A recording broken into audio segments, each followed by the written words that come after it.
আসসালামু আলাইকুম রহমতুল্লাহি ওবরকাতুহু। সম্মানিত দর্শক, রাজনীতিতে -2 থিওরি আমরা সেই ২০০৬ সাল থেকে শুনে আসছি। যখন মঈনুদ্দিন ফখরুদ্দিন সরকার হলো, ১/১১ সরকার হলো, তখন রাজনীতিবিদদেরকে ভিলেন বানিয়ে দেশের প্রধানতম দুটো রাজনৈতিক দলকে রিফর্ম করার জন্য এই দুটো রাজনৈতিক দলের যে পরিবার প্রথা রয়েছে বা পরিবারতন্ত্র রয়েছে, শেখ পরিবার, জিয়া পরিবার, এই শেখ পরিবার এবং জিয়া পরিবার এই দুটো পরিবারকে রাজনীতি থেকে মাইনাস করার জন্য ২০০৬ সনের মঈনুদ্দিন ফখরুদ্দিন সাহেবের পরিচালিত ১/১১ সরকার যে মাস্টার প্ল্যান গ্রহণ করেছিল, এবং সেই মাস্টার প্ল্যানের পেছনে আমেরিকা ছিল, এবং সেই মাস্টার প্ল্যানের পেছনে ভারতও ছিল। প্রায় ১ বছর ধরে তাণ্ডব চলেছিল। বেগম জিয়া, শেখ হাসিনা উভয়কে গ্রেপ্তার করা হলো।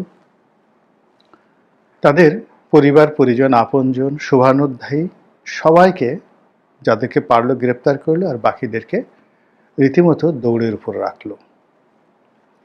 রাষ্ট্রীয় কতগুলো সংস্থা, যেমন দুর্নীতি দমন কমিশন, জাতীয় রাজস্ব বোর্ড ছাড়াও তারা একটা যৌথ সেল তৈরি করলো, এবং সেই সেলের মাধ্যমে ব্যবসায়ী, আমলা, কামলা এদের মধ্যে শীর্ষ দুর্নীতিবাজদের একটা তালিকা তৈরি করলো এবং পত্রিকায় ছাপিয়ে দিল। ফলে সারা বাংলাদেশের মধ্যে যে একটা ভয়াবহ অবস্থা তৈরি হলো, এর ফলে মাত্র ৬-৭ মাসের মধ্যে পুরো অর্থনৈতিক ব্যবস্থা ধসে পড়ল। ওই সময়টাতে যারা বড় বড় ব্যবসায়ী গ্রুপ ছিল, সেটা বসুন্ধরা হোক বা অন্য যারা হোক, প্রায় সবাইকে দুর্নীতির তালিকার মধ্যে ফেলে দেশ ছাড়া করা হলো, অনেকে গ্রেপ্তার করা হলো। আর কিছুদিন পরে যারা দুর্নীতি দমন করবেন তারা নিজেরাই দুর্নীতির মধ্যে এমনভাবে জড়িয়ে পড়লেন যে অনেকে হাজার হাজার কোটি, ২০০৬ সনে কিন্তু হাজার কোটি টাকা চারটিখানি ব্যাপার নয়, তো সেই হাজার হাজার কোটি টাকা তারা মালিক হয়ে গেল। গ্রামাঞ্চলে সেনাবাহিনীর একজন ক্যাপ্টেন দেখা গেল যে একটা গ্রাম্য বাজার ভাঙতে গিয়ে সেখানে কোটি কোটি টাকার লেনদেনে জড়িয়ে পড়ল। একেবারে ছোট একটা গ্রাম্য বাজার, যেমন ধরুন ডিস্ট্রিক্ট বোর্ড থেকে সে একটা কাগজ নিয়েছে, চান্দিনা ভিটি, অথবা কিছুই নেই, এরকম একটা বাজার যেখানে ৪-৫০০ দোকান ঘর স্থাপন করে স্থানীয়ভাবে তারা বাজার করছে, আর উপজেলা পরিষদ প্রতি বছর সেই বাজারের ডাক দিয়ে ৩ লাখ, ৪ লাখ, ৫ লাখ টাকা রেভিনিউ কালেকশন করছে। এটাই চলে আসছিল। এখন এই বাজারগুলো, ঘরগুলো ভাঙা শুরু হয়ে গেল। একটা দুটো নয়, সারা বাংলাদেশে লাখ লাখ লাখ লাখ ঘর ভেঙে এইভাবে গ্রাম্য বাজার ধ্বংস করে কি পরিমাণ মারাত্মক লেভেলে যে অর্থনীতিটাকে শেষ করে দেওয়া হয়েছে, ওটা যারা অর্থনীতিবিদ তারাই শুধুমাত্র কাউন্ট করতে পারবেন, আপনি আমি কল্পনাও করতে পারবো না। ফলে পুরো অর্থ ব্যবস্থা ধস নামলো। তারপর রাজনীতিবিদদেরকে, সেই মূলধারার যারা রাজনীতিবিদ, তাদেরকে মাইনাস করে দ্বিতীয়, তৃতীয় ক্যাটাগরির বা টায়ার বা সারির নেতাদেরকে সামনে এনে বিএনপি এবং আওয়ামী লীগ পুনর্গঠনের চেষ্টা করা হলো, এবং সেটা ব্যর্থ হলো। যাই হোক, এরপর থেকেই রাজনীতিতে -2, রাজনীতিতে ১/১১ কুখ্যাতি অর্জন করল, এবং বিভিন্ন সময়ে সে ২০০৮ থেকে আজ অবধি যখনই আওয়ামী লীগ ফেল করেছে, রাজনীতির ময়দান উত্তাল হয়েছে, ঠিক সেই সময়টিতেই কতগুলো কথা সামনে চলে এসেছে। আবার একটা ১/১১ কি আসবে? আবার কি একটা মঈনুদ্দিন ফখরুদ্দিনের সরকার কি আসবে? রাজনীতি থেকে আবার -2 থিওরি বাস্তবায়ন হবে ইত্যাদি। আবার কি কোনো কিংস পার্টি গঠিত হবে? কোনো ভারতের তাবেদার, কোনো যাকে বলা হয় আমেরিকার তাবেদার, সেটা হামিদ কারজাই হোক, কিংবা ওই যে সিকিমের আর একজন লোক ছিলেন লেন্দুব দর্জি, তার মতো কেউ কে ক্ষমতায় বসবেন? এরকম একটা আতঙ্ক, ভয় এবং গুজব যখন চলছিল, ঠিক সেই সময়টাতে 2024 সনে শেখ হাসিনার পতন হলো। আর পতনের পরে আকাশ থেকে অনেকগুলো নাজিল হলো আবাবিল পাখি। আর সেই আবাবিল পাখির মাথার উপরে নাজিল হলেন অবতার রূপে, দেবতা রূপে ডক্টর মোহাম্মদ ইউনূস এবং তার পারিষদবর্গ। কিন্তু গত 14 মাস ধরে তাদের যে কর্মকাণ্ড, সেই কর্মকাণ্ডের মধ্যে দৃশ্যত 1/11 সরকারের যে চরিত্র, ঠিক সেই চরিত্র ফুটে উঠছে। দ্বিতীয়ত 1/11 সরকারের যে সফলতাগুলো ছিল তার একটা সফলতা এই সময়টিতে নেই।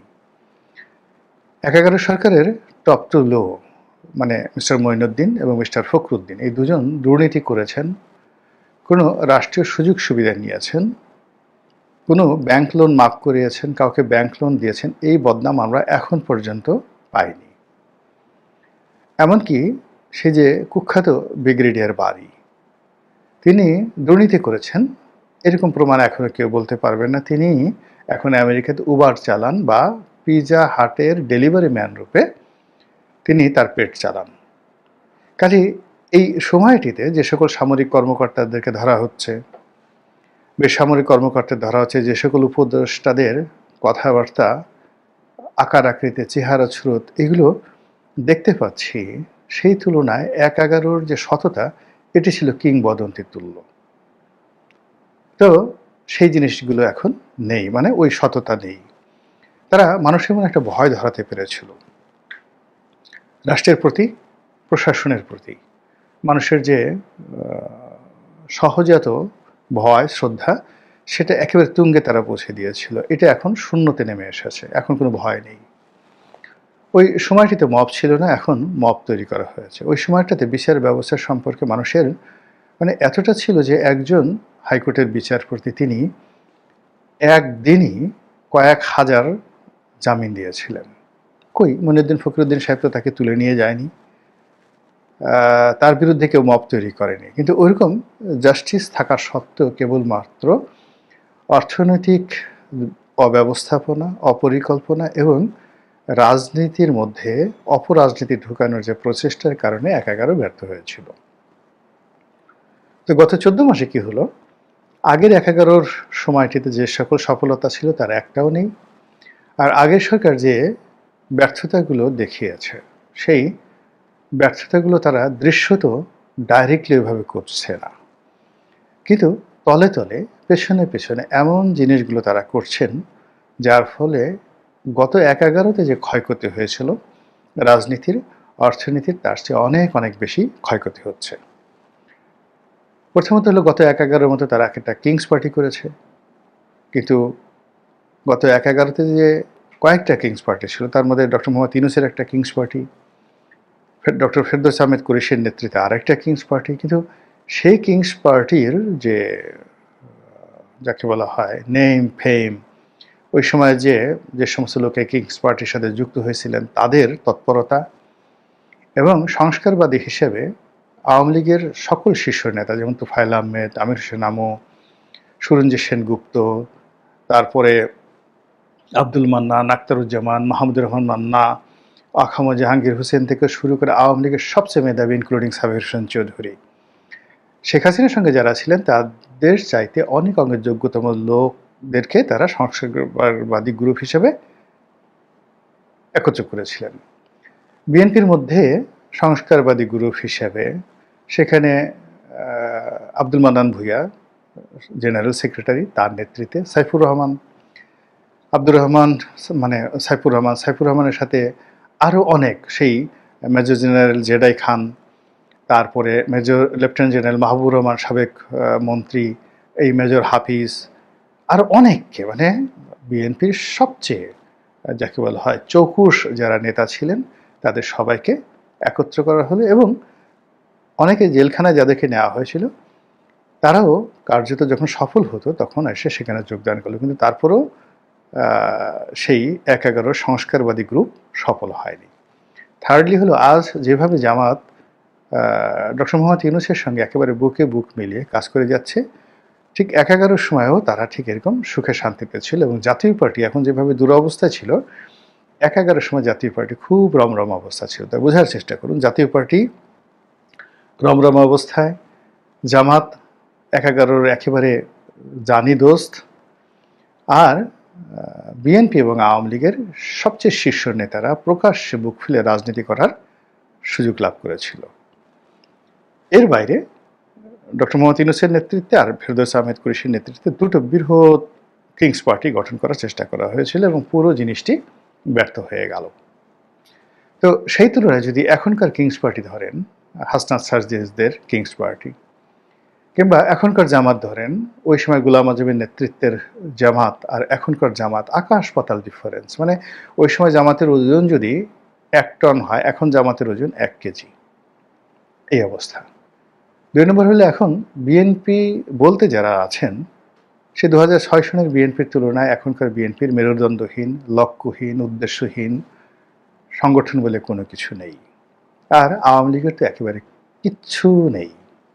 এই অবস্থাতে আরেকটি ১-১১, সেটা তলে তলে হোক সামনে সামনে হোক, আরেকটি কিংস পার্টি, কিংবা ভারত অথবা আমেরিকার একটা তাবেদার সরকার, এটা সফলতা তো দূরের কথা, ব্যর্থতারও একটা লেভেল আছে। সেই লেভেলও তারা থাকতে পারবে না, এটাই স্বাভাবিক। তৃতীয়ত, 2006 সনের অর্থনীতির চাইতে এখনকার অর্থনীতি অন্তত পক্ষে 10 টাইমস, 10 গুণ ঝুঁকির মধ্যে আছে। তখন রাষ্ট্রযন্ত্র যে অবস্থায় ছিল, সেই রাষ্ট্রযন্ত্রের 1% স্থিতি, চেইন অফ কমান্ড এবং নেম অ্যান্ড ফেম, রেপুটেশন, এটা এখন নেই। কিন্তু চক্রান্তকারীরা দেশ এবং দেশের বাইরে বসে ঠিকই চক্রান্ত করে যাচ্ছে। এখন যারা সংবাদপত্র নিয়ন্ত্রণ করছে, সোশ্যাল মিডিয়া নিয়ন্ত্রণ করছে, যদি 2006 সনের কথা চিন্তা করেন, সেই তুলনায় এরা একেবারে অবোধ শিশু, কচি খোকা, যাদের দুধ দাঁত এখন পর্যন্ত ওঠেনি। ফলে এগুলো মানে আপনার শরীরে যদি কেউ কচুর রস লাগিয়ে দেয়, সুসরা পাতা ঘষে দেয়, তো যেভাবে আপনি উত্তেজনায় লাভ হবেন, এখন আমাদের সামাজিক মাধ্যমে এরকম কিছু মানুষ এরকম সুসরা পাতা টাইপের কথাবার্তা বলে মানুষকে উত্তেজিত করছে। কিন্তু মানুষের মন এবং মননে এই বিপ্লবের পক্ষে, আন্দোলনের পক্ষে, ডক্টর ইউনূসের পক্ষে, সরকারের পক্ষে ন্যারেটিভ তৈরি করার মতো একটা সিঙ্গেল লোক এই বর্তমান বাংলাদেশে নেই, বা কেউ করছে না। তো কাজেই এই অবস্থাতে সরকারকে প্রতিটা মুহূর্তে তাদের গতি, প্রকৃতি এবং চরিত্র পরিবর্তন করতে হচ্ছে। গত 14 মাসে অন্তত পক্ষে 3-14, মানে 14 দুগুণে 28, 3-14 42, মানে 42 বার তারা তাদের সিদ্ধান্ত পরিবর্তন করেছে, গতি পরিবর্তন করেছে, কাউকে কাছে টেনে নিয়েছে, কাউকে দূরে ঠেলে দিয়েছে, এবং অগুরুত্বপূর্ণ বিষয়বস্তুকে তারা মানে দাঁড়িপাল্লায় উঠিয়েছে, যেটা বলার মতো না। যারা জীবনে কখনো একটা মেম্বার হতে পারবে না, তাদেরকে মন্ত্রী বানানোর লোভ দিয়ে তাদেরকে ঘোরানো হচ্ছে। তো এরকম একটা অবস্থা। তো সেই অবস্থাতে কাউকে মই দিয়ে একেবারে উপরে উঠানো হচ্ছে, আবার একটু পরে মই নামিয়ে নিয়ে বলা হচ্ছে গাছ থেকে লাফ দিয়ে পড়ো এবং মরো। তো এরকম একটা পরিবেশ পরিস্থিতিতে আপনি যদি এনসিপির কথাই চিন্তা করেন, যে গোপালগঞ্জে তাদেরকে যে প্রোটোকল দেওয়া হলো, কক্সবাজারে, বগুড়াতে তাদেরকে যে প্রোটোকল দেওয়া হলো, এখন চিন্তা করেন যে তাদেরকে যে অবস্থায় আনা হয়েছে, এই ছেলে মেয়েগুলোর আত্মহত্যা করা ছাড়া আর কোনো উপায় নেই। তারা এখন মিসকিনের মতো, ফকিরের মতো গিয়ে যমুনাতে দেখা করার জন্য দাঁড়িয়ে থাকে, যেখানে ডক্টর মোহাম্মদ ইউনূস তাদের সঙ্গে দেখা করার জন্য উদ্গ্রীব থাকতেন, নাহিদের সঙ্গে মনের কথা বলতেন, এখন তারা যমুনার সামনে গিয়ে দাঁড়িয়ে থাকে। ইট মিনস এই যে রাজনীতির যে মাইনাস থিওরি, এই মাইনাস থিওরিতে 1 নম্বর বলি হলো এই এনসিপি। আর যদি আপনি আওয়ামী লীগের কথা ধরেন, আওয়ামী লীগকে মাইনাস করার দরকার নেই, আওয়ামী লীগকে জনগণই মাইনাস করে দিয়েছে। ফলে এখান থেকে আওয়ামী লীগকে যদি ফিরে আসতে হয়, তাহলে এই সরকারের সিদ্ধান্তের উপর আওয়ামী লীগের ফিরে আসা নির্ভর করবে না, এটা জনগণের ইচ্ছা, আশা, আকাঙ্ক্ষা এবং আওয়ামী লীগের যে শক্তিমত্তার উপর নির্ভর করবে। অন্যদিকে বিএনপির কেউ মাইনাস করার মতো অবস্থায় সরকারের নেই। সরকার শুধুমাত্র দেখবেন যে অনেক লোক বাইরে কোথাও পারে না, নিজের ঘরের মধ্যে তাদের বাহাদুরি। সরকার এখানে যা কিছু করতে পারবে সেটা হলো তার উপদেষ্টা মণ্ডলীর মধ্যে তারা যদি চায় যে এখানে তারা মাইনাস করবে অমুককে অমুককে অমুককে, এটা পারবে। কিন্তু তারা এখন বঙ্গভবন বা ক্যান্টনমেন্ট সম্পর্কে কোনো সিদ্ধান্ত গ্রহণ করতে পারবে না। তারা যদি মনে করে যে আমরা এখন থেকে আর জুনায়েদ সাইকিকে, নুরুল হক নুরুকে, আন্দালিব রহমান পার্থকে, ববি হাজ্জাজকে আমাদের কোনো বৈঠকে ডাকবো না, আমরা সেই বাম ঘরানার রুহিন হোসেন প্রিন্স, তারপরে শেষে বাসদের রাজিকুজ্জামান রতন, তাদেরকে এখন আর যমুনাতে আমরা ডাকবো না, এটা তারা করতে পারে। এই মাইনাস করার ক্ষমতা তাদের আছে। অথবা তারা বলতে পারে যে আমরা ডাকবো কিন্তু বাইরে দাঁড় করিয়ে রাখবো, ডাকবো কিন্তু তাদেরকে আগের মতো খাওয়াবো না, ডাকবো কিন্তু দেখা গেল আগে ডক্টর মোহাম্মদ ইউনূস একবার দুবার বৈঠক করেছেন, আলী রিয়াজ বৈঠক করেছেন, এখন আর আলী রিয়াজ বৈঠক করবেন না, এখন ডেপুটি প্রেস সচিব যারা আছেন তারা বৈঠক করবেন, করে যারা তাদের কাছে বিভিন্ন সময় গেছেন, অবনত হয়েছেন, অনেক কিছু আশা করেছেন, তাদেরকে অপমান করার জন্য তারা এই কাজগুলো করতে পারবেন চমৎকারভাবে। এর বাইরে বড় বড় রাজনৈতিক দল বা যে সকল রাষ্ট্রশক্তি রয়েছে তাদের সঙ্গে আসলে বাহাদুরি দেখানোর মতো অবস্থা এই মুহূর্তে সরকারের নেই। তবে একটা বিষয় আমাদেরকে ভাবতে হবে, সেটা হলো কোনো শক্তিশালী প্রাণী হঠাৎ করে যদি আহত হয়ে যায়, হতাশ হয়ে যায়, তাহলে কিন্তু তার দ্বারা মারাত্মক ক্ষতি হয় তার নিজের। আমরা বলি না যে আহত বাঘ, তার আক্রমণ খুব মারাত্মক হয়। তো সেক্ষেত্রে এই সরকারের যে একটা প্ল্যান ছিল, আর সরকারের পেছনে যারা ছিলেন তাদের যে একটা মাস্টার প্ল্যান ছিল, সেই মাস্টার প্ল্যানটা আসলে মুখ থুবড়ে পড়ে গেছে। আর এই পড়ে যাওয়ার কারণে সবাই বিক্ষুব্ধ, হতাশ, এবং সেই হতাশার সময় এনিথিং মাইট হ্যাপেন্ড, অসম্ভব সব ঘটনা ঘটে চলেছে। ট্রেনে করে বিশাল সেই অস্ত্র এবং গোলাবারুদ আসছে, সেনাবাহিনী সেটা গোয়েন্দা তথ্যের ভিত্তিতে উদ্ধার করছে, একটার পর একটা আগুন লাগছে, এবং বিমানের কার্গো ভিলেজ বা ঢাকা বিমানবন্দরের কার্গো ভিলেজের মতো জায়গাতে